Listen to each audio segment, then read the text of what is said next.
Bonjour. Je voudrais commencer en demandant pardon. Pardon parce qu'en fait, aujourd'hui, c'est la fête de Saint-Marc, donc c'est le 25 avril.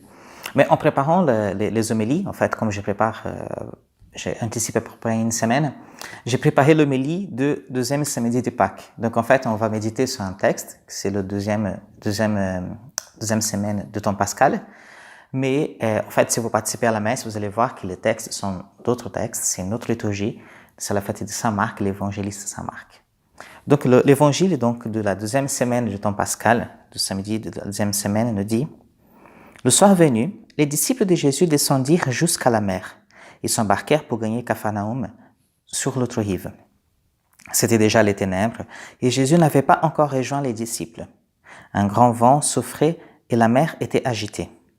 Les disciples avaient ramé sur une distance de 25 ou 30 stades, c'est-à-dire environ 5000 mètres. Lorsqu'il vint Jésus qui marchait sur la mer, il s'est rapproché de la barque.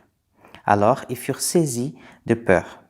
Mais il leur dit, « C'est moi, n'ayez plus peur. » Les disciples voulaient le prendre dans la barque. Aussitôt, la barque toucha terre, là où il s'est rendu. Nous avons donc dans ce texte Jésus qui marche sur la mer. Après, nous avons les disciples qui ont peur et Jésus qui arrive et qui dit, finalement, c'est moi, n'ayez plus peur. En fait, la mer, dans la Bible, en fait, ça montre, c'est le symbole de la mort. C'est le symbole de l'inconnu, c'est-à-dire on part en mer, on part vers l'inconnu. Et du coup, c'est pour ça le symbole de la mort. La mer, il a le symbole de la mort. Et donc, Jésus qui marche sur la mer, en fait, c'est Jésus qui marche sur la mort. Ce texte, en fait, il est une préfiguration, c'est-à-dire une bande-annonce de ce qui va se passer plus tard. Jésus, il va vaincre la mort. Et en fait, si on regarde bien le schéma de ce texte, donc la barque des disciples était dans une mer très agitée. Ben, Jésus, il passe au-dessus enfin, il marche sur la mer. Et après, les disciples arrivent donc à bon port. Donc Jésus s'approche de la mer, de la barque, pardon, et la barque arrive à bon port. Et dans notre vie, nous pouvons remplacer en fait ce texte en lisant la barque, à la place de la barque, nous pouvons mettre notre vie. C'est-à-dire, parfois notre vie, elle est dans une certaine agitation, c'est-à-dire il y a beaucoup de choses qui se passent autour de nous, on est vraiment presque débordé, on croit qu'on va se noyer en fait. Et en fait, Jésus, il vient et marche sur ces difficultés. Et nous pouvons arriver finalement à bon port, on peut arriver à terre, on peut arriver à l'assurance à nouveau. Mais comment en fait Jésus fait pour marcher sur la mer? Comment il fait dans notre vie donc? En fait, il fait à partir du moment que nous donnons pouvoir à Dieu. Nous pouvons donner le pouvoir à Jésus de marcher sur les difficultés que nous avons et nous conduire à bon port. C'est-à-dire, Seigneur, que ta volonté soit faite et pas la mienne. Qu'on soit sauvé de ton mode et pas de mon mode. Vous voyez? En fait, nous pouvons confier tout ça à Dieu, confier notre vie à Dieu et remplacer justement cette barque pour notre vie. Notre vie qui parfois, comme je disais, dans l'agitation, elle peut trouver bon port. Et en fait, l'exercice que je vous propose aujourd'hui, c'est un peu particulier. Je vous propose en fait de prendre d'abord 3 minutes.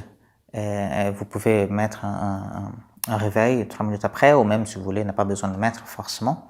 Mais prendre quelques instants, 2-3 minutes quand même, pour avoir un petit temps de silence intérieur et justement voir qu'est-ce qui se passe dans votre cœur aujourd'hui. Qu'est-ce qui se passe, quelles sont les agitations, quelles sont les grandes vagues qui viennent presque rentrer dans votre barque, quelles sont les grandes vagues qui viennent presque vous noyer aujourd'hui.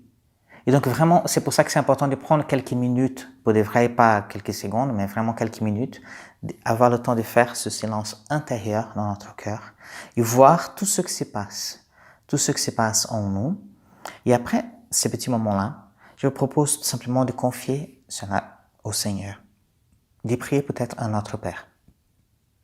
Prier à notre Père en confiant vraiment au Seigneur. Vous voyez, quand on dit que ta volonté soit faite, en fait, on va s'arrêter, on va méditer, on va voir comment est notre vie, on va confier, on va dire, Seigneur, que ta volonté soit faite sur la terre comme au ciel. Et peut-être qu'à ce moment-là, nous allons dire, oui Seigneur, très bien, je crois que j'arrive à bon port, en fait, je crois que je prends mon assurance en toi. Que le Seigneur nous aide aujourd'hui justement à confier notre vie à Dieu, que nous puissions même arriver à bon port, mais de croire que nous allons arriver à bon port.